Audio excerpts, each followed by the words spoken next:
Good evening, dear listeners, and a very warm welcome to you all. Wherever you are tuning in from tonight, maybe cozied up in bed, listening from your favorite quiet corner at home, or perhaps relaxing somewhere peaceful, with the world fading away outside, I'm so glad you've joined me here. Take a slow, deep breath. Let your shoulders drop. Maybe pull the covers up a bit higher and feel the day gently slip away. The Grand Hotel Metropole glittered like a frozen stage. Art Deco chandeliers, silk gowns, champagne corks popping like applause. Exiled Russian nobility played their parts perfectly, until Count Vladimir Orlov was found the next morning, stabbed through the heart, arms outstretched on the ice of the Moskva River, right beneath the Kremlin walls, blood frozen into ruby patterns in the snow. Police called it a robbery and a simple crime in the dark winter night. But Hercule Poirot saw something else. A carefully rehearsed performance, a cast of grieving widows, loyal partners, devoted mistresses, and silent servants, each wearing a perfect mask. One of them played the role of innocent. One of them directed a murder. In this theater of wealth and exile, someone forgot their lines. The curtain rises. Chapter 1. The stage is set. The Grand Hotel Metropole in Moscow was the perfect stage for tragedy. Elegant Art Deco chandeliers cast glittering light across polished marble floors, while outside, the bitter February wind of 1938 howled like an unseen restless audience. Then Count Vladimir Orlov was found dead, his body frozen rigid on the ice of the Moskva River near the Kremlin walls. A single precise stab wound through his heart. Blood had frozen into delicate ruby patterns on the snow, his arms outstretched in a final, almost theatrical pose. The police saw a simple robbery gone wrong in the dark winter night. But Hercule Poirot saw a carefully directed performance. Someone in this frozen theater of exiled Russian aristocracy was playing the role of innocent while truly wearing the mask of murderer. The curtain rises. Sound effect. A distant grandfather clock chiming through the frost. The Hotel Metropole buzzed with hushed tension that frigid morning. Guests in silk robes and heavy tweed overcoats whispered in the lobby, their breath visible in the cold air seeping through the heavy doors. The rich aroma of strong continental coffee blended with the scent of furniture wax on dark mahogany panels, while vases of hothouse roses added a fragile sweetness to the winter chill. Poirot, who had been invited to Moscow for a diplomatic gathering, adjusted his magnificent moustache thoughtfully as he took in the scene.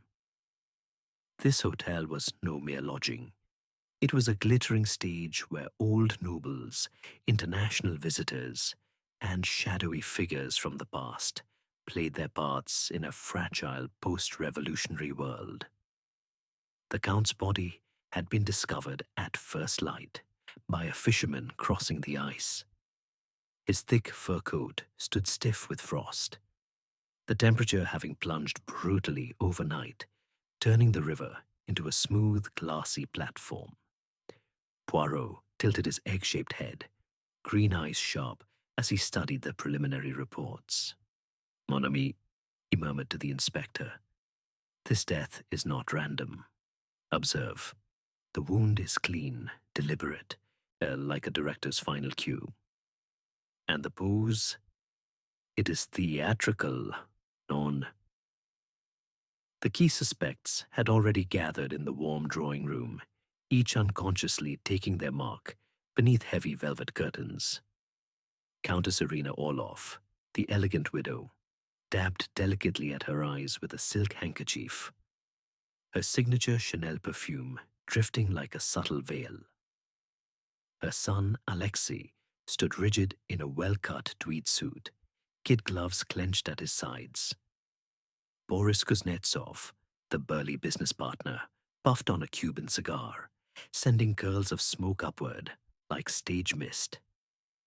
Natalia Petrova, the graceful ballerina and rumored mistress, moved with soft rustles of silk, her sandalwood cologne mingling with the faint champagne scent still lingering on her breath. Old Dmitri, the devoted butler, quietly arranged crystal glasses on the sideboard, on the leather of his apron carrying the familiar smell of polish. Poirot drew himself up, small in stature but commanding in presence. Mesdames et messieurs, Hercule Poirot arrives now as the director of this little drama. You each have a role in this performance. The stage is the frozen river, the victim our tragic leading man, but someone among you arranged his final fatal exit. The fire crackled warmly in the grate, its heat contrasting sharply with the icy draught from the terrace doors. Watch this performance carefully, mon ami. Is it truth or carefully rehearsed theatre? The Countess weeps so beautifully, but observe her eyes. Where is the moisture? The inspector quietly briefed Poirot. The previous evening, the Count had attended a lively champagne reception in the hotel ballroom, corks popping like distant applause. And he had left alone for what he called a breath of night air, never to return alive. Alibis were vague and overlapping. Most claimed to have retired to their rooms, hearing only the soft, distant notes of piano music drifting through the corridors. Poirot made a small expressive gesture with his gloved hands. Order and method, Inspector. We must look behind the masks these actors wear so carefully. The tension rises already. Someone will forget their lines soon. Poirot's spotlight is about to shine.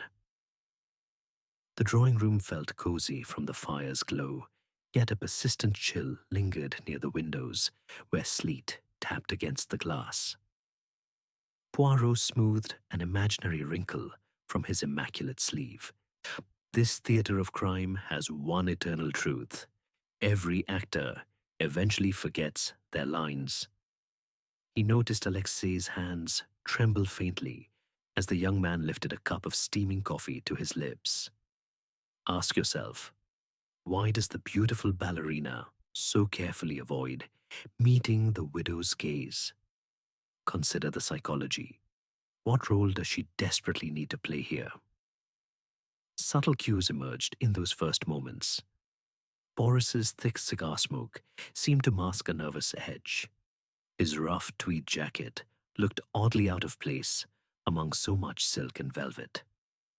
Natalia's velvet slippers made the softest whisper on the parquet floor as she shifted. Dmitri's hands, rough from years of service, arranged the napkins with almost obsessive precision, the scent of furniture wax clinging to him. Poirot's green eyes gleamed with quiet satisfaction. The players have been introduced, but who among them performs convincingly, and who performs too perfectly? The mask slips. Did you catch Boris's quick, almost guilty glance toward the sun? The night of the murder had been filled with telling sounds. The grandfather clock striking midnight, doors closing softly along the corridors, the faint crackle of ice on the river beyond. Witnesses admitted the Count had argued with someone earlier in the evening, voices raised behind closed doors, but no one would name the other party. Poirot arranged the scattered reports symmetrically on the mahogany table. The psychology, it is everything. Here, I suspect, greed is already performing as grief. You watch with Poirot, no? You see how the butler stands just a fraction too rigid, as if afraid to breathe? The stage was set, and the actors had taken their places. Let the drama begin. Chapter 2. Enter the players. The interviews began in the Metropole's private salon. A small velvet-draped theatre, perfect for revealing truth or exposing lies. Heavy curtains muffled the sound of sleet tapping against tall windows, while the scent of fresh lilies fought a quiet battle with lingering traces of Cuban cigar smoke. Hercule Poirot sat in the center like a director at his prompt table, ready to call each actor forward for their individual scene. "Enter the players," he murmured softly, as Countess Irina Orloff was the first to take her seat. The Countess performed the grieving widow with practiced elegance. Her silk evening gown rustled gently as she arranged herself in the armchair. The faint cloud of Chanel perfume surrounded her like an invisible shield. She claimed she had retired to her suite shortly after 10 o'clock the previous evening, sipping a final glass of dry champagne alone while listening to the distant piano music drifting through the corridors. Her maid, she said, had heard the door close and lock. Poirot touched his magnificent moustache thoughtfully. "Madame, your sorrow is most beautifully presented. The handkerchief dabs so delicately at the eyes, and yet no moisture appears, no trace of mascara runs.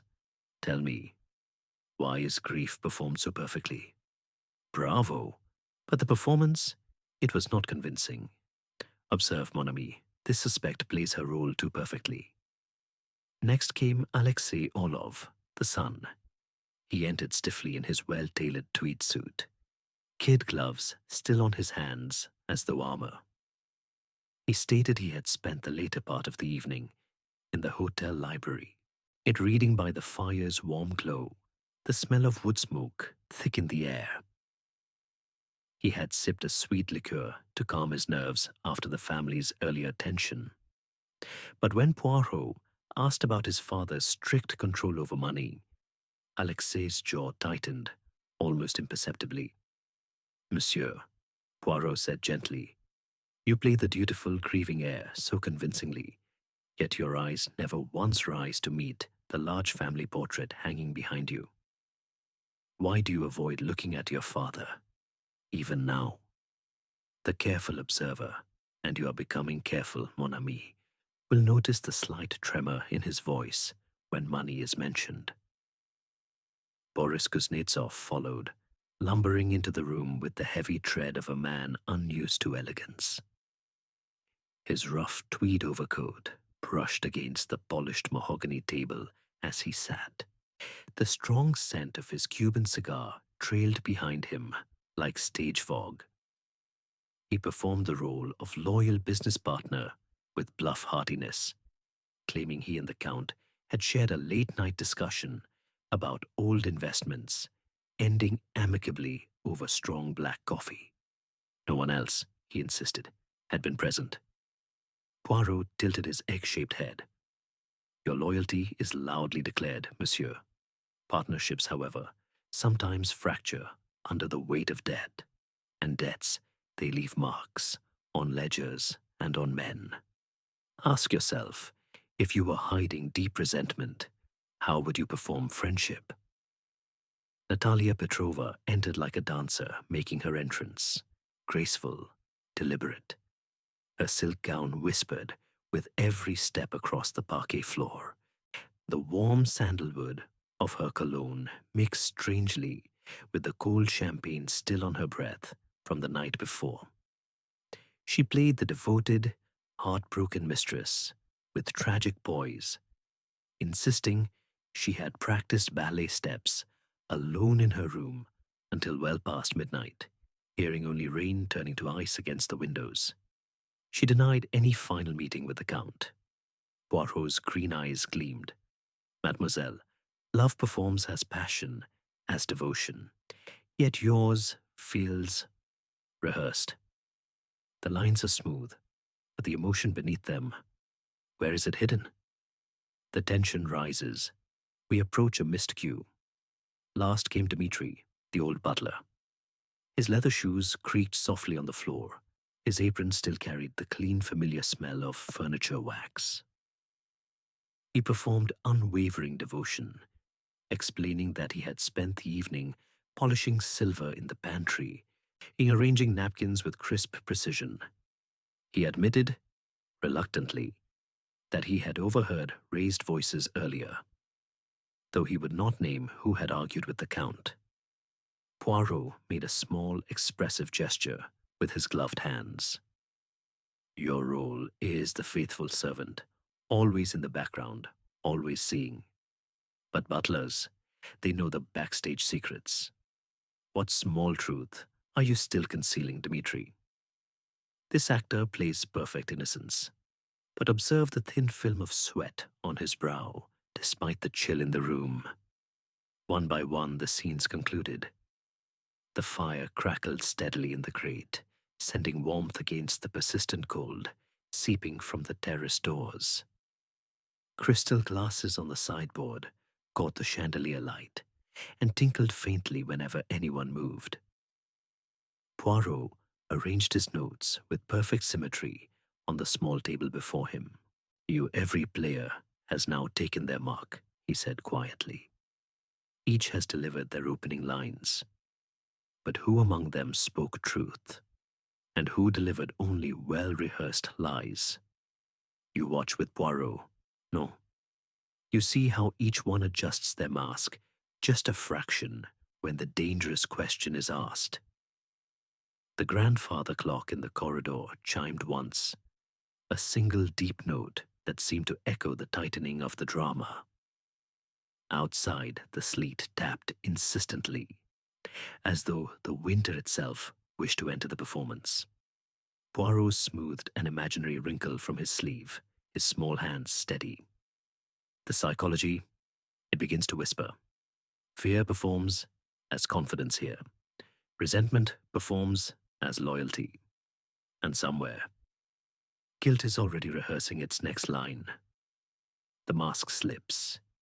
Did you catch how quickly Boris looked away when the word debt was spoken? And the players had entered. But who performed truth and who performed lies? Chapter 3. The First Act. Deeper investigation carried Hercule Poirot through the quiet corridors of the Hotel Metropole that afternoon. Footsteps echoed softly on cold marble floors, while the faint scent of hothouse roses drifted from vases near the staircases. He paused outside the Count's suite, then entered. The room still held the smell of strong coffee left untasted on the bedside table, and the clean polish of furniture wax. In the grate of the small fireplace, among the ashes, Poirot discovered a half-burned letter. The first act of the drama was truly beginning. The charred paper bore fragments of Boris Kuznetsov's forceful handwriting. Debts must be settled. No more delays or consequences. When confronted in the drawing room, Boris performed immediate outrage. His Cuban cigar puffed rapidly, sending fresh smoke curling toward the chandelier. He declared the letter a forgery, his rough tweed sleeve brushing the mahogany table as he gestured. But Poirot noticed how steadily his large hand returned the crystal glass to its place after the denial. Your performance of innocence is vigorous, monsieur. Yet steady hands after such shock. That is interesting. A mask slips. Did you see it, mon ami? Alexei Orlov's alibi received its first serious test. A chambermaid reluctantly admitted hearing raised voices from the library around 11. Father and son, she believed. When questioned again, Alexei played remorse beautifully, staring into the fire's warm glow, wood smoke thick around him. His kid gloves lay discarded on the arm of the chair, and his fingers trembled only when he thought no one watched. The son performs grief so movingly, Poirot murmured, and yet the eyes show something else. Relief, perhaps. Inheritance can be a heavy motive dressed as sorrow. Watch this carefully. Is the tremor real guilt, or only the cold? In Natalia Petrova's suite, Poirot found more. Tucked behind heavy velvet curtains was a single kid glove, stained dark at the fingertips. When shown the glove, Natalia performed shock with tragic grace. Her silk gown trembled as she stepped back, sandalwood cologne suddenly sharp in the warm air. She insisted it belonged to a ballet costume, nothing more. But the glove fit her slender hand perfectly when Poirot asked her to try it. Love performs as wounded innocence, mademoiselle. Yet obsession leaves small, careless traces. The psychology prompts. Why does she clutch her necklace so tightly when the glove is mentioned? Back in the main salon, partial truths began colliding. The grandfather clock chimed 3 slow notes. Crystal pendants on the chandelier tinkled in response to a sudden draft from the terrace. Sleet tapped insistently at the tall windows. Poirot arranged the new pieces of evidence with perfect symmetry on the low table. The first revelation arrives. Not every alibi is a clean script of truth. Some lines are already crossed out and rewritten. You say, Poirot reads too much into small things. Bear with me, mon ami. Now, a reflection on human masks. In this frozen theater of exiled lives, every character wears a disguise simply to survive another Moscow winter. The Countess masks relief as grief because a loveless marriage had become a gilded cage. Boris masks greed as bluff loyalty because debts expose weakness in a world that still values appearances. Alexei masks resentment as filial duty. Natalia masks dangerous obsession as tender devotion. Humans wear these masks because raw truth invites judgment, ridicule, or ruin. Society applauds the surface performance and rarely questions what lies beneath until the curtain frays. I am reminded of the Styles case many years ago in England. A woman played the devoted wife with such flawless tenderness. Soft touches, gentle smiles, anxious glances whenever her husband coughed. She rehearsed every gesture before mirrors, practiced the exact pitch of concern in her voice. Yet one evening, as he drank his nightly medicine, bitter, she explained, from his tonic, she held the glass with fingers too steady, too calm. A truly loving wife trembles with foe at poison's edge. A murderess steadies herself with cold intent. The body knows truth even when the face lies beautifully. The little slip, a hand that did not shake, betrayed months of careful performance. This is what the grey cells understand. Beneath every rehearsed role lies the psychology of the real self. In Moscow tonight, the same principle holds. Masks crack under pressure. More will follow. The theatrical wisdom remains simple. Truth does not rehearse. Truth stumbles awkwardly into the spotlight and refuses to leave. Chapter 4. Rehearsed Lines. Hercule Poirot increased the pressure that evening in the Metropole's drawing room. The fire burned steadily, ascending waves of welcome warmth against the persistent chill that crept in from the terrace doors. The air carried the mingled scents of expensive leather from the deep armchairs, faint wood smoke, and the sweet trace of liqueur still lingering on crystal glasses. One by one, Poirot summoned the suspects back, testing their alibis like fragile scripts under bright stage lights. Rehearsed lines, he murmured, will always begin to falter when the director asks for the truth. Countess Irina Orloff returned first. Her silk gown rustled softly as she sat. She smoothed the fabric with gloved hands. She now admitted, reluctantly, that she had taken a brief walk along the hotel corridor around 11:30, unable to sleep after the champagne reception. She claimed she heard only the distant piano and the sleet against the windows. But Dmitri the butler had already stated he saw no one in the corridors after 10:45. Poirot made a small expressive gesture with his small hands. Madame, your performance adjusts itself so neatly. First, you were safely in your room. Now you stroll the halls. Adjustments reveal rehearsal. Non? Truth does not need to rewrite itself so quickly. Too perfect, too rehearsed. Truth stumbles. Lies flow smooth as silk. Alexei Orlov faced the next gentle but relentless probing. Ledgers from the Count's private desk, now unlocked, showed large gambling debts in the young man's name. Debts his father had refused to cover. When shown the figures, Alexei performed wide-eyed surprise, then shifting anger. He sipped bitter liqueur from a crystal glass, the ice clinking sharply. His tweed jacket felt suddenly too tight across the shoulders. The heir's role is always inheritance, Poirot observed quietly. But greed performs so poorly once the numbers are laid bare. You knew of these debts, monsieur. Your father's death would erase them. Consider this, mon ami. What role does a desperate son need to play in order to survive? Boris Kuznetsov was summoned again. He entered puffing defiantly on his Cuban cigar, the smoke thickening the air like stage fog.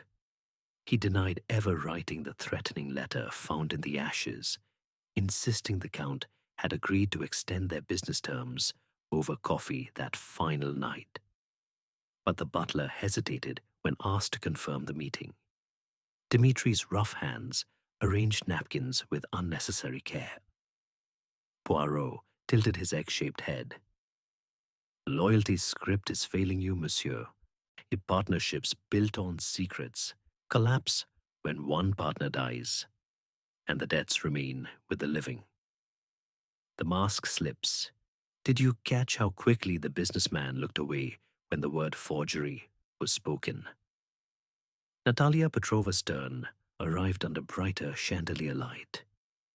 The kid glove stained at the fingertips had been examined. Traces of blood matched the Count's type. She performed outraged innocence, her silk gown trembling as she rose. She insisted again that it was merely a prop from her ballet trunk, perhaps stained during a rehearsal with red paint. But her sandalwood cologne seemed suddenly overpowering in the warm room, and her fingers clutched the arm of the chair too tightly. Poirot's green eyes gleamed. Obsession so often masks itself as love, mademoiselle. Yet jealous lovers leave traces they cannot explain away so easily. Ah, but you watch with Poirot. See how her hands tremble now, despite the fire's warmth? Old Dmitri was questioned last. He stood near the sideboard, leather apron still carrying the clean smell of furniture wax. Under pressure, he admitted overhearing a sharp argument between the Count and Boris around 10:30, but claimed he had not seen who left the room first. When pressed about his own movements, his voice faltered for the first time. Poirot arranged 3 crystal glasses symmetrically on the table before speaking. Devotion's lines are cracking, Dmitri. A faithful servant sees everything backstage, yet you choose silence. Why protect someone else's performance when your own may be in danger?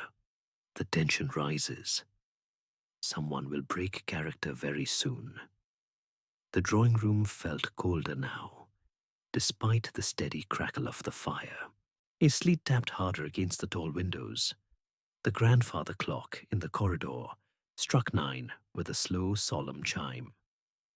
Crystal pendants on the chandelier tinkled faintly in response to a draft. Poirot smoothed an imaginary wrinkle from his sleeve with deliberate calm.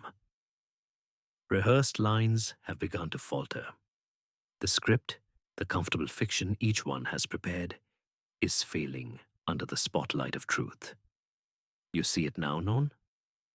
Each small contradiction is another missed cue. The suspects sat in uneasy silence, The smell of strong coffee rose from a fresh pot on the side table, but no one reached for a cup. Outside, the Moscow night pressed against the glass, dark and unyielding. Poirot touched his magnificent moustache, thoughtfully, one final time. Truth needs no rehearsal. Truth simply is. And tonight, it begins to speak louder than any performance. Rehearsed lines began to falter. The script was failing. Chapter 5. The Mask Slips. The major confrontation was set for 9 o'clock that night in the Metropole's Grand Salon. Heavy velvet curtains had been drawn against the sleet-lashed windows. The fire roared in the grate, throwing warm golden light across polished mahogany and crystal. The air held the mingled scents of expensive perfume, dying cigar smoke, and the sharp bite of fresh champagne still uncorked on the sideboard. Hercule Poirot stood at the center like a director calling the final dress rehearsal. Mesdames et messieurs, he announced quietly, we reach the moment when masks can no longer be worn comfortably. Let the spotlight fall. Natalia Petrova broke first. She entered last, a silk gown whispering across the parquet floor, sandalwood cologne suddenly overpowering in the heated room. Poirot placed the blood-stained kid glove on the low table before her. She stared at it for a long moment. Then the performance shattered. Her shoulders began to shake. Real tears, not rehearsed ones, welled and spilled down her cheeks, streaking the careful mascara at last. I loved him, she whispered, voice cracking. But he would never leave her. He laughed at me that night, said I was only a pretty distraction. I followed him to the river. I only wanted to talk. Her gloved hands covered her face. Silk tore slightly at the seam from the force of her grip. Poirot spoke softly. The mistress's mask falls at last. Beneath it, the true face of pain, not calculation. You see it now, mon ami? The mask had fallen. Beneath it, the true face at last. But suspicion did not rest with Natalia alone. Poirot turned to Alexei Orlov next. The young man stood rigid near the fireplace, kid gloves discarded, fingers flexing as though seeking something to hold. When asked again about the gambling debts and the Count's final refusal to pay, Alexei's carefully rehearsed composure cracked. He treated me like a child, he burst out. Always controlling, always judging. I argued with him that night. Yes, I shouted, but I did not kill him. His voice rose, then broke. Real anger surged through the words, followed by something deeper. Shame, perhaps fear. The firelight caught the sudden moisture in his eyes. Poirot tilted his head. Guilt often performs as righteous anger, monsieur. But observe, the tremor is no longer from cold. It is from within. Observe this performance carefully. Where is the conviction behind the outrage? Dmitri the butler was called forward last. He stood near the sideboard, leather apron still faintly scented with furniture wax, rough hands clasped tightly. Under Poirot's calm gaze, he finally spoke. I saw the young master near the river path just before midnight, he admitted, voice low. He returned alone, wet, shivering. I thought only of protecting the family name. His shoulders sagged.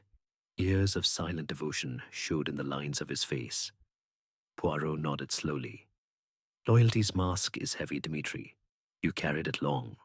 But loyalty that hides murder becomes complicity. Ask yourself, why does true devotion sometimes blind itself to the worst truths? A crucial psychological insight emerged in that charged silence. Alexei's gambling had spiraled beyond control. The Count's death would cancel every debt and secure the inheritance. Yet the Count had refused one final bailout, publicly, humiliatingly, at the reception. Greed had worn the mask of filial duty. Resentment had worn the mask of obedience. But when the body was found, Alexei's first reaction, steady hands reaching for a glass of liqueur, betrayed foreknowledge. A truly shocked son trembles. A murderer steadies himself with grim satisfaction. The psychology reveals all, Poirot said quietly. Hate performs as indifference until the curtain is pulled aside. You see it now, non? The theatre grows unbearable for some. The confrontation reached its peak. Natalia sobbed openly now, silk gown crumpled as she sank into a chair. Alexei paced before the fire, shadows dancing across his face. He no longer able to maintain the mask of injured innocence. Boris Kuznetsov sat heavily, cigar forgotten, smoke curling lazily upward. The Countess stared into the flames, Chanel perfume fading beneath the weight of exhaustion and relief. Dmitri remained standing, silent sentinel no longer. Rain drummed harder against the windows. The grandfather clock chimed 10 with slow, inexorable strokes. Crystal pendants tinkled in response to a sudden draft. Poirot arranged 3 crystal glasses symmetrically on the table once more, a small gesture of order amid chaos. He touched his magnificent moustache with precision. The masks slip completely tonight. Real feeling, grief, rage, shame, fear emerges at last. The performance can no longer be sustained. The spotlight of truth burns brightest when the actor can no longer remember the lines. The room fell quiet, except for the crackle of the fire and Natalia's soft, uneven breathing. Outside, the Moscow winter pressed cold and dark against the glass. Inside, the theatre of deception had reached its breaking point. Poirot drew himself up, small but unyielding. We are close now, very close. The true face cannot hide forever. The mask had fallen. The true face emerged. Chapter 6. Behind the Curtain. With the masks beginning to crack, Hercule Poirot moved into the quieter, more private corners of the Hotel Metropole the following morning. The corridors were hushed. Only the soft creak of old parquet floors and the distant chime of the grandfather clock broke the silence. Steam rose from fresh pots of strong continental coffee carried on silver trays. Its bitter aroma mingling with lingering traces of furniture, wax, and dying hothouse roses. One by one, Poirot drew each suspect aside for a final, intimate unveiling of the backstage truths they had guarded so carefully. Countess Irina Orlov met him first in a small sitting room of the main salon. She no longer bothered with the silk handkerchief. Her eyes were red-rimmed but dry now. She confessed, voice low, almost relieved, that her marriage had been a performance for years. Vladimir controlled everything, money, friends, even my smiles, she said, smoothing the velvet arm of the chair. Hidden in her jewel case had been passionate letters from a discreet Parisian lover, letters she had never dared burn completely. Her Chanel perfume seemed fainter today, as though the weight of pretense had lifted slightly. Poirot nodded. Or relief has long performed as grief, madame. Freedom sometimes requires the darkest exit. The connection was immediate. Alexei had known of the affair for months. He had used the knowledge to press his father for money, blackmail dressed as filial concern. Boris Kuznetsov followed, slumping heavily into a leather chair that creaked under his weight. The Cuban cigar remained unlit between his fingers. The rough tweed of his jacket looked worn in the morning light. He admitted the smuggling venture. Small crates of jewels moved across borders under diplomatic cover. The Count had been a partner, until greed turned him cautious. He threatened to expose Boris unless the debts were forgiven. He laughed at me that last night, Boris muttered, said I was finished. Poirot tilted his head. Greed's backstage is not partnership, monsieur. It is survival, at any price. Consider the psychology, mon ami. Hidden motives wear the most convincing costumes until the curtain parts. Natalia Petrova's confession came in her own suite, where velvet curtains still half hid the spot where the glove had been found. She sat on the edge of a chaise longue, silk robe loose about her shoulders, sandalwood cologne mixing with the sharp scent of cold champagne left from the night before. The Count had promised to finance her own ballet company, then withdrawn the offer when she pressed for more than an affair. Jealousy had fled. She followed him to the river that night, intending only confrontation. I saw him fall, she whispered. But I ran. I was afraid. Poirot's green eyes were gentle but unyielding. Obsession lurks so quietly behind love's pretty facade, mademoiselle, and the curtain of passion hides many sharp edges. The mask. Did you see how it slipped further when she spoke of the promise he broke? Dimitri the butler met Poirot last in the pantry, surrounded by the clean smell of polish and stacked crystal glasses. His rough hands trembled as he finally spoke the oldest secret. He was the Count's illegitimate half-brother, born to a servant decades earlier, never acknowledged. Devotion had been his lifelong role, polishing silver, arranging napkins, watching from the wings while the legitimate son inherited everything. Resentment had simmered beneath loyalty for years.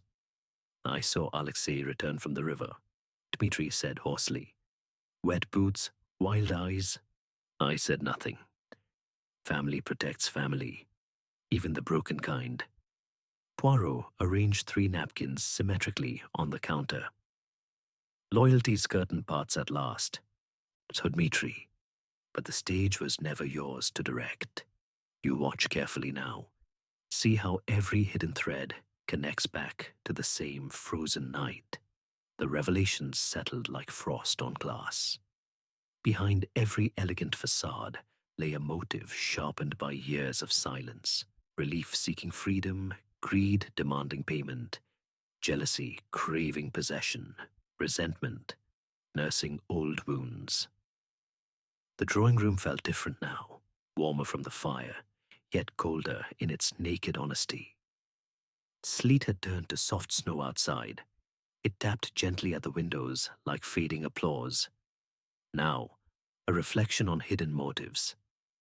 In this winter theater of Moscow, motives hide like actors waiting in the wings, costumed in silence and shadow. Humans conceal them because exposure strips away dignity, power, safety.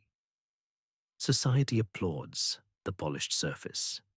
Elegant grief, bluff loyalty, a tragic love, and rarely peers behind the scrim. Yet every secret pressed down creates pressure. Every mask grows heavier until it must slip or shatter. I recall the case of the Orient Express, a confined rolling stage where 12 people performed justice as vengeance. They rehearsed alibis with care, practiced calm voices, and steady hands through long nights. But one small detail betrayed them all. A woman, masking maternal rage as quiet sorrow, steadied her knife too precisely when no one watched. The train's rhythm amplified every tremor. Guilt leaked through composed faces in tiny, fatal ways.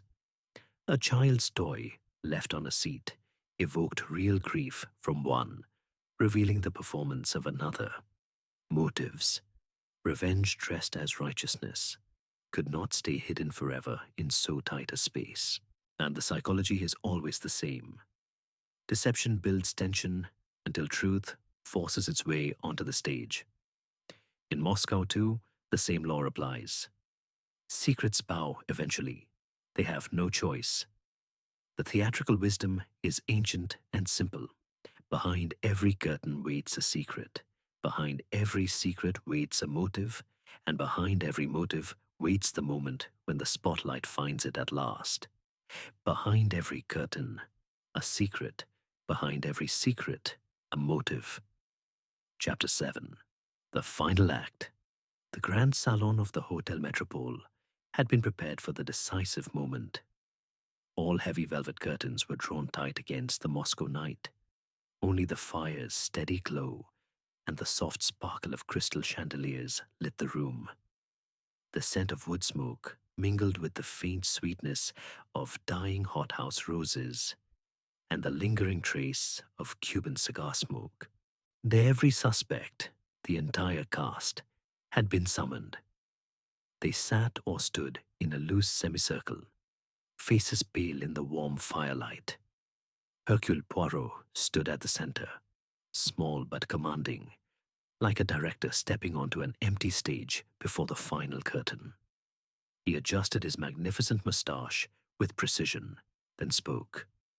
Mesdames et messieurs, you have each performed for Hercule Poirot, some with truth, most with artifice. The time has come to review the performances. Let the spotlight fall where it belongs. He turned first to Countess Irina Orloff. She sat very straight, silk gown smoothed, hands folded in her lap. Countess, you played the grieving widow with such exquisite elegance. The delicate dabs of the handkerchief, the soft sighs, the Chanel veil of sorrow. Magnifique. But the grief, it was costume, not feeling. And your handkerchief remained perfectly dry. No mascara ran. No tremble marred the performance. A woman truly shocked weeps messily. You wept beautifully, because you already knew the death was coming. Letters to your lover, hidden so carefully, spoke of relief long desired, freedom from a controlling husband. The mask of grief was perfect, too perfect. He moved to Boris Kuznetsov, who sat heavily, unlit cigar between thick fingers. Monsieur Kuznetsov, you performed the loyal business partner with bluff heartiness. Late-night coffee, amicable discussion, firm handshakes. But loyalty does not lie about alibis. Your story overlapped with no witness. Only Dmitri's hesitant silence. The threatening letter in the ashes, the smuggling of jewels, the debts you demanded be settled or consequences would follow. You needed the count removed before he exposed you. The performance of friendship was loud, but the eyes avoided the truth. Poirot's green eyes shifted to Natalia Petrova. She stood near the window, arms wrapped about herself, silk robe loose. Mademoiselle Petrova, your role was the passionate, heartbroken mistress. Tears on cue, trembling voice, tragic beauty. Yet passionate lovers do not hide blood-stained gloves behind velvet curtains. You followed him to the river that night, not to talk, but to confront. When he laughed at your dreams of a ballet company he would never fund, jealousy flared. You struck in rage, then fled. The performance of devotion was moving. But the glove did not lie. He turned to Dmitri, who stood rigid near the sideboard, leather apron still carrying the clean scent of furniture wax. Dmitri, though you enacted the devoted servant with lifelong perfection, polishing silver, arranging napkins, seeing everything and saying nothing. But devoted servants do not conceal half-brotherhood and decades of silent resentment. You watched Alexei return from the river, wet boots, wild eyes, and chose silence to protect family. Loyalty masked complicity. The performance was quiet, but the silence screamed. And at last, Poirot faced Alexei Orlov. The young man stood before the fire, tweed jacket rumpled, kid gloves discarded on the floor. His face was pale, His hands no longer trembled. They were clenched into fists. And so, we come to our leading performer, Alexei Orlov. You gave the most convincing performance of all. The shock when the body was found, the outrage at the suggestion of foul play, the helpful cooperation with every question, and the steady hand reaching for a glass of liqueur the moment the news arrived. Magnifique. But one small error, one fatal slip when the mask fell for a single second. A truly shocked son trembles, stumbles, drops things. You steadied yourself with the calm of foreknowledge. Poirot stepped closer, voice dropping to a soft, inexorable tone. Your gambling debts had spiraled beyond control. Your father refused one final bailout, publicly, humiliatingly, at the reception. His death would cancel every debt, secure the inheritance, silence his endless judgment. You argued with him that night. You followed him onto the frozen river. You stabbed him with a single, precise thrust, then arranged the body theatrically, arms outstretched, to suggest a robbery by strangers. Greed wore the mask of injured innocence. Resentment wore the mask of filial duty. But the psychology betrays everything. The eyes showed relief, not grief. The hands never shook. The body knew the truth even when the face lied. Silence fell, broken only by the crackle of the fire and the soft ticking of the grandfather clock in the corridor. Crystal pendants tinkled faintly as a draft slipped under the door. Outside, snow fell steadily against the black windows. Poirot drew himself up to his full, still modest, height. The performance is over. Every actor has been seen without costume. The curtain falls. The truth takes her final bow. He made one small, expressive gesture with his gloved hands. Alexei Orlov, you directed this tragedy. The stage was the frozen Moskva. The victim played his last scene perfectly because you wrote the ending. The final act concluded. The only truth survived the curtain call. Chapter 8. Curtain Call. The grand salon of the Hotel Metropole felt strangely empty after the revelation. The heavy velvet curtains remained drawn, but the fire had burned lower, casting long flickering shadows across the polished mahogany and crystal. The air still carried faint traces of wood smoke, Chanel perfume, and the cold, metallic scent of sleet that had seeped in earlier. Police officers now stood quietly near the doors, notebooks in hand, while the cast of the tragedy waited in stunned silence for the final scene to close. Hercule Poirot remained at the center, small and composed, watching the aftermath unfold like the slow descent of a theater curtain. Alexei Orlov stood motionless before the fireplace. His tweed jacket hung loosely now. In the kid gloves lay forgotten on the floor like discarded props. When the inspector stepped forward with handcuffs, Alexei did not resist. His face showed no more performance, only exhaustion and the first flicker of genuine remorse. I wanted freedom from him, he whispered, voice cracking for the first time without rehearsal. Not this. The metal clicked softly around his wrists. He was led away through the side door, footsteps echoing down the corridor until they faded into the night. The room seemed to exhale. Countess Irina Orlov remained seated, silk gown rumpled for the first time anyone could remember. Her hands rested limply in her lap. The handkerchief she had used so artfully throughout the investigation lay crumpled beside her. When the police asked for a formal statement, she spoke quietly, without flourish. No, I knew nothing of the act itself, she said, but I felt the relief the moment I heard. That is my shame." Her eyes met Poirot's for a long moment, gratitude mixed with something deeper. Perhaps the beginning of honest mourning for the life she had lived behind a mask. She rose slowly, Chanel perfume trailing faintly as she moved toward the terrace doors to watch the snow fall. For the first time, she looked small against the vast Moscow night. Boris Kuznetsov slumped in the leather armchair, the unlit Cuban cigar still between his fingers.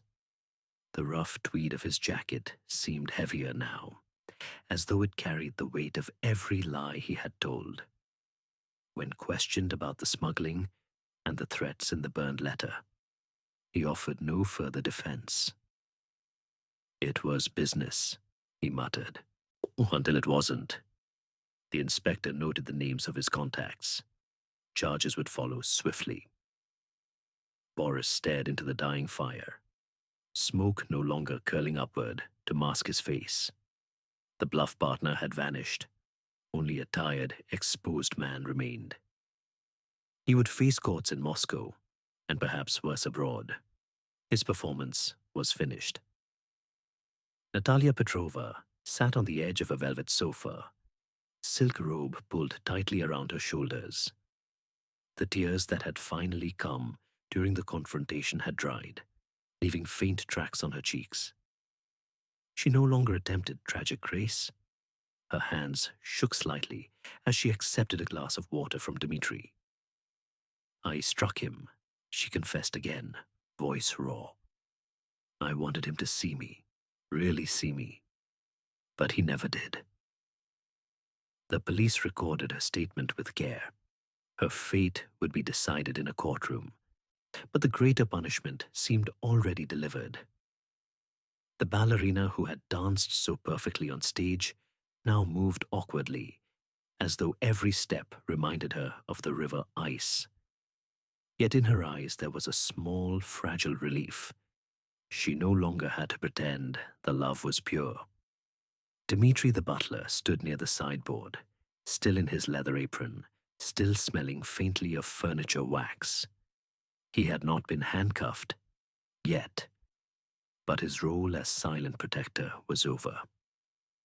When asked why he had said nothing about seeing Alexei return from the river, he answered simply, "Family is family, even when it is broken."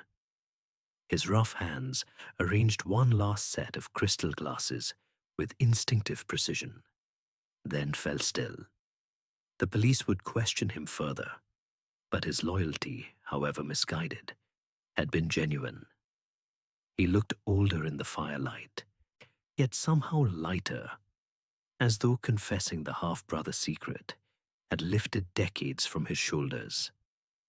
The room grew quieter as statements were completed and notes taken. The grandfather clock in the corridor struck 11, each chime deep and final. Crystal pendants on the chandelier tinkled once in response to a closing door. Outside, the snow fell thicker now, blanketing the city in white silence. Inside, the theater of deception had emptied. No one applauded. No one spoke of encores. Poirot watched it all with calm green eyes.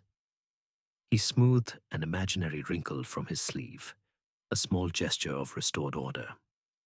"The curtain call has come," he said softly, almost to himself. No flowers are thrown. No ovations rise. It only justice walks quietly across the stage. One by one, the players were escorted away or allowed to retire to their rooms under the guard. The fire crackled its last embers. The scent of wood smoke faded, leaving only the clean cold air that slipped under the doors. The metropole, once a glittering stage for exile and intrigue, returned slowly to its role as a hotel, elegant, silent, ordinary. Justice had begun its slow, methodical work. Masks lay discarded on the floor of memory. Truth remained standing alone in the spotlight. No applause for this performance. Only justice. Chapter 9 after the show. The Hotel Metropole slowly reclaimed its former elegance, in the days following the revelation. Fresh hothouse lilies and roses arrived by the armful, their sweet fragrance drifting through the marble lobby and up the grand staircases. A strong continental coffee steamed from silver pots in the drawing room once more. Crystal glasses sparkled under the chandeliers as though the night of confrontation had never happened. Yet the air felt lighter, cleaner, as though a long, heavy curtain had finally been drawn back. The theater of crime had emptied. Only the quiet lessons remained.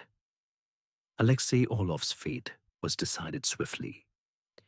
In a closed Moscow courtroom, he confessed fully. No more masks, no more rehearsed outrage. The gambling debts, the public humiliation by his father, the single desperate act on the frozen river. He laid them bare with a voice stripped of performance. The judge, noting his youth and the absence of premeditation beyond that fatal night, spared him the harshest sentence. Prison awaited, but with the possibility of parole after years of reflection. In his cell, Alexei began to read serious books, not escapist novels, for the first time. The young man who once performed the dutiful heir now faced the slow, unglamorous work of becoming someone real. Greed had worn its mask until it cracked. What remained was raw remorse, and perhaps one day, redemption. Countess Irina Orlov transformed most visibly. The silk gowns were packed away. She wore simple wool dresses and heavy coats against the Moscow winter. She sold the family jewels quietly, paid what remained of Alexei's debts, and booked passage to Paris. There, her love awaited. No longer a secret correspondence, but an open promise. She wrote Poirot a brief, elegant note. For years, I played a part I never chose. Now I choose my own lines. When she left the metropole, no handkerchief dabbed at dry eyes. She walked through the snow with steady steps, knee head high, Chanel perfume replaced by the sharp scent of cold air and freedom. The widow's mask had been the heaviest. Its removal left her lighter than she had been in decades. Natalia Petrova returned to the ballet with a new intensity. The company's director, moved by her confession and the raw honesty that followed, offered her the lead in an upcoming production of Giselle, a role of tragic love and ghostly redemption. She danced rehearsals until her muscles trembled, no longer performing passion for an audience of one cruel man, but pouring real feeling into every arabesque and pirouette. Her sandalwood cologne lingered in the dressing room.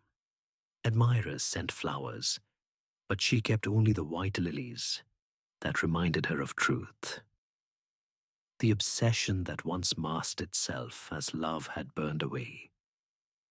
What remained was discipline, grief, and the slow rebuilding of a life danced on her own terms. Boris Kuznetsov's empire crumbled quietly. The smuggling ring was dismantled, partners scattered or arrested. He faced charges but cooperated fully, naming names to lessen his sentence. In the end, he received a term of years rather than decades. When released on parole, he returned to a small dacha outside Moscow. No more Cuban cigars, no more rough tweed pretending at grandeur. He took up carpentry, shaping wood with the same blunt hands that once clutched threatening letters. The performance of the bluff businessman had ended. In its place came a simpler existence, rough but honest. Dmitri the butler retired to a modest flat near the river. He kept his leather apron, now hung neatly behind the door, its scent of furniture wax a reminder of decades spent in the wings. He visited Alexei in prison once a month, bringing books and small comforts, no longer as servant or secret brother, but as family in the truest sense. His rough hands, once clenched in loyalty's silence, now folded letters with care. The mask of devotion had hidden resentment and complicity. Its removal allowed a quiet, late-blooming peace. The metropole itself seemed to breathe easier. Guests returned, diplomats, travelers, minor nobility, unaware of the drama that had played out in its salons. The grandfather clock chimed steadily. Crystal glasses tinkled at evening receptions. Fires crackled warmly against the winter cold. The frozen Moskva beyond the windows glittered under new snow, erasing the faint red stain that had once marked the ice. The stage had been cleansed. Hercule Poirot prepared to depart. His small suitcase stood neatly packed, his coat brushed, his moustache trimmed with precision.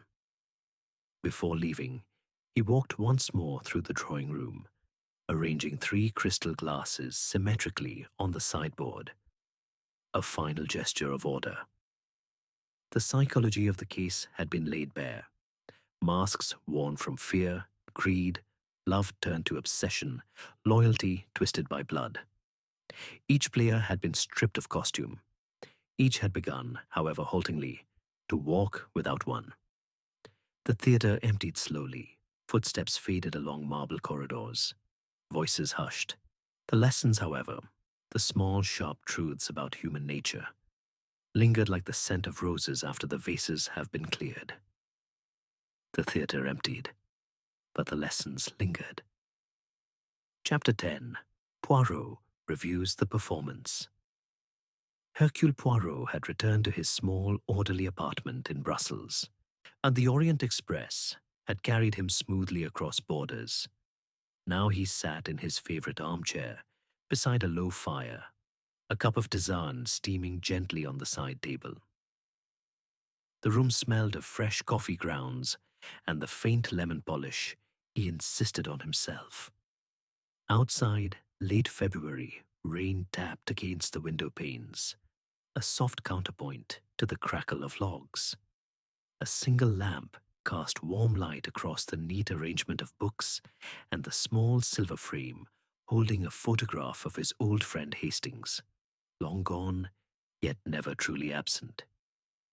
Poirot smoothed an imaginary wrinkle from his sleeve, touched his magnificent moustache with precision, and allowed himself to review the Moscow performance in quiet solitude. News from Russia had arrived in neat, typed letters and brief telegrams. Alexei Orlov served his sentence in a northern prison. In reports said he read voraciously, wrote letters of apology, and worked in the prison library. The Countess had settled in Paris with her lover. She sent Poirot a card each Christmas, simple and sincere. No perfume, no flourish. Natalia Petrova danced the role of Giselle to standing ovations.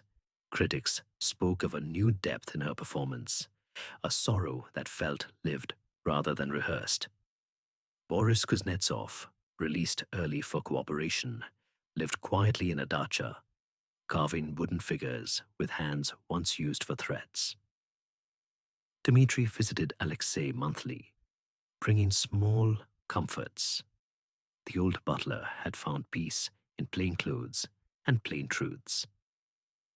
The metropole continued its glittering receptions, but the frozen river no longer carried whispers of that night. Poirot sipped his tisane, eyes half closed, and had reflected deeply on why humans choose performance over naked truth. People perform because the unadorned self is terrifying. Society demands masks, elegant grief from widows, bluff loyalty from partners, passionate devotion from lovers, silent service from retainers. In Moscow's winter theater of exile, every actor wore the costume required by their role. The Countess masked relief as sorrow because a loveless marriage had taught her that freedom must be purchased in silence. Alexei masked greed and resentment as filial duty because a father's judgment had made honesty impossible. Boris masked avarice as friendship because debts expose weakness in a world that still values appearances. Natalia masked obsession as love because rejection would have shattered her fragile dreams. Dmitri masked resentment as devotion because blood ties, even illegitimate ones, demand protection at any cost. Why do these masks endure so long? Because truth invites vulnerability. To remove the mask is to stand naked before judgment, social, legal, personal. Humans fear the laughter, the scorn, the loss of status. So they rehearse. The dry handkerchief for grief, the steady hand after shock, the smooth alibi delivered without hesitation. Yet the body betrays. Guilt trembles in fingers that should shake with sorrow. Fear stiffens the spine when it should slump in despair. Pride steadies the voice when it should break. The little grey cells understand this language, the psychology beneath the performance, better than any spoken word. I am reminded of the ABC murders, that strange chain of killings designed to look random. And the murderer performed chaos with meticulous care. Timetables, train tickets, letters signed only with initials. He rehearsed indifference so convincingly that even I, Hercule Poirot, felt the weight of doubt for a moment. Yet one small detail undid the illusion. A monogrammed handkerchief left deliberately, pride slipping through the mask of anonymity. On those long train journeys, the tension built. Suspects performed calm, while guilt leaked in tiny ways. A twitching lip, a too steady grip on a cup, eyes that avoided the victim's name. The confined stage of the carriage amplified every slip. One woman, masking maternal rage as quiet sorrow, held her knitting needles too precisely when grief should have made her hands clumsy. The body cannot lie forever. Motives, revenge disguised as justice, pressed until the performance cracked. On in Moscow, the same law applied. Alexei's steady hand on the liqueur glass, the moment he heard of death. That was the fatal tell. A shocked son drops things. A murderer steadies himself with grim satisfaction. The psychology of revelation is simple. Deception creates pressure. The mask grows heavier with every lie until it must slip or shatter. Truth triumphs because human nature abhors a permanent vacuum. Authenticity rushes in to fill it. Lies require constant energy to maintain. Truth requires only silence and courage. Why does truth ultimately win? Because no performance is perfect. The little inconsistencies accumulate. The dry eyes, the rehearsed tremor, the averted glance, the too perfect alibi. The spotlight of scrutiny finds them all.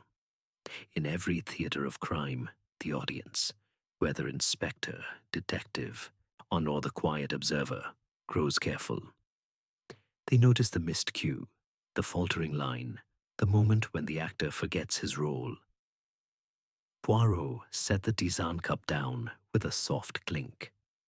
He arranged 3 small sugar cubes symmetrically beside the saucer, a final gesture of order.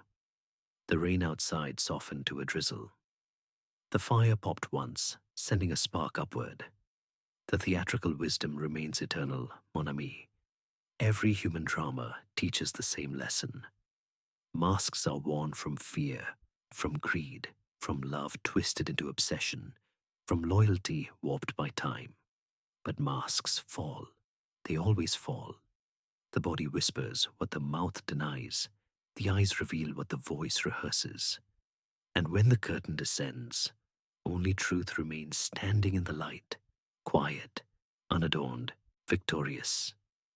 Until the next theater of crime calls, mes amis, Poirot will be watching.